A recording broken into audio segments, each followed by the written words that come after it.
ED ने किया फर्जी गेमिंग ऐप के कंपनी पर छापेमारी। कोलकाता स्थित फर्जी मोबाइल गेमिंग ऐप कंपनी के प्रवक्ताओं के खिलाफ की गई छापेमारी में 17.32 करोड़ रुपए की नकदी जब्त की है। इस मामले में मुख्य आरोपी फरार है। आप नेता अतिशी ने केंद्र सरकार पर लगाया निशाना। आप पार्टी अतिशी ने प्रधानमंत्री और बीजेपी पर हमला बोला।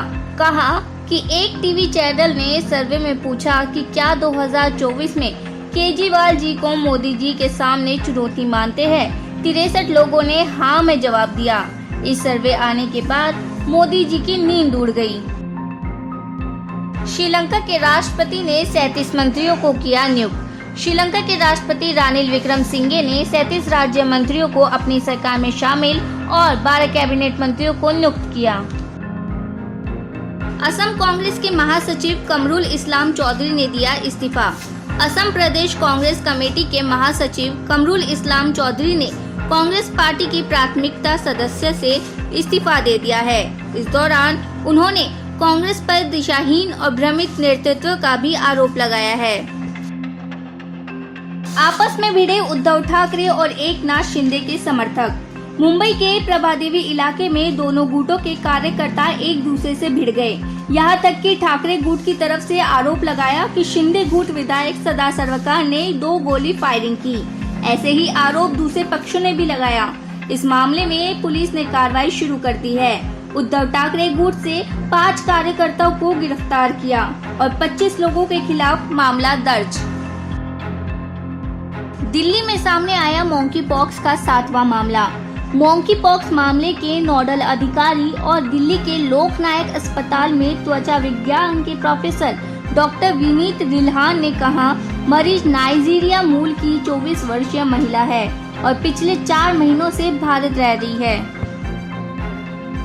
महारानी के पार्थिव शरीर को ले जाया गया एडिनबर्ग। महारानी एलिजाबेथ द्वितीय का पार्थिव शरीर को बेलमोरल काजल से स्कॉटलैंड के एडिनबर्ग ले जाया गया।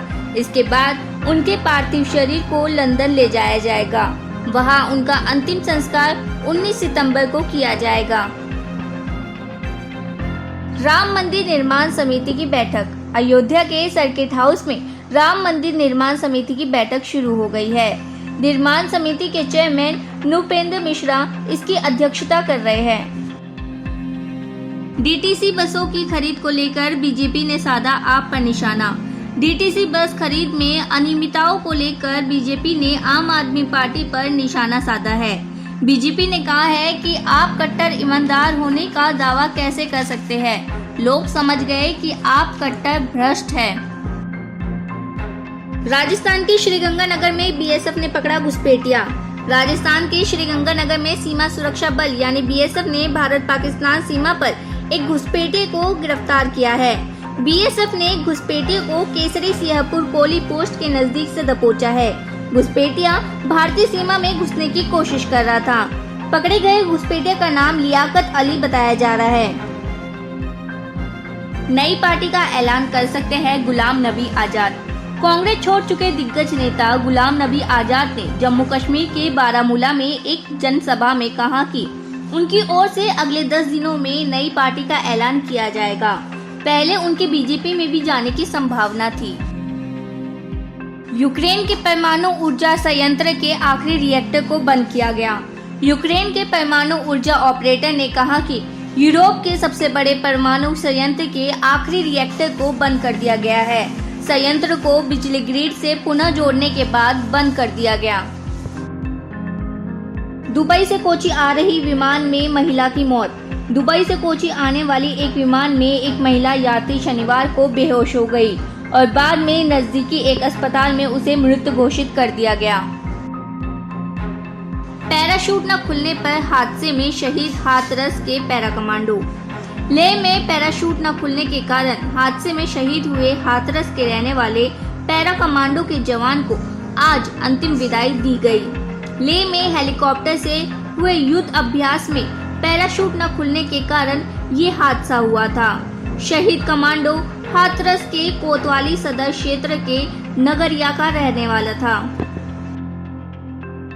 भारत जोड़ो यात्रा में शामिल हुए योगेंद्र यादव। इस यात्रा में स्वराज इंडिया के नेता और सामाजिक कार्यकर्ता योगेंद्र यादव ने भी हिस्सा लिया। योगेंद्र यादव ने इस यात्रा के बारे में कहा है कि मैं यहाँ आज इसलिए हूँ क्योंकि जो लोग देश को तोड़ने की बजाय जोड़ने का काम कर रहे हैं, मैं उनके साथ हूँ। कल अगर कोई और पार्टी भी ऐसा करेगी तो मैं उसका समर्थन करूँगा। देश में घटे कोरोना के मामले। भारत में बीते 24 घंटे में मिले 5076 नए केस। देश में अब कोरोना के मामले की संख्या 4,44,95,359 हो गई है। शंकराचार्य स्वरूपानंद सरस्वती का निधन। हिंदुओं के सबसे बड़े धर्म गुरु शंकराचार्य स्वरूपानंद सरस्वती का निधन 99 साल में हुआ। परमहंसी गंगा आश्रम ज्योतेश्वर जिला नरसिंहपुर में ली आज दोपहर 3:30 बजे अंतिम सांस। जानकारी के मुताबिक सोमवार शाम 5 बजे आश्रम में ही उन्हें समाधि दी जाएगी। सूरत में भीषण आग में एक की मौत, कई घायल। सूरत में सचिव GIDC क्षेत्र में अनुपम रसायन इंडियन प्राइवेट लिमिटेड में आग लगी। आग में एक युवक की मौत जबकि कई घायल। उफनता नाले में बहा 4 साल का मासूम। महाराष्ट्र के ठाणे शहर के कलवा में एक उफनते नाले में बहने से 4 साल के मासूम की मौत हो गई।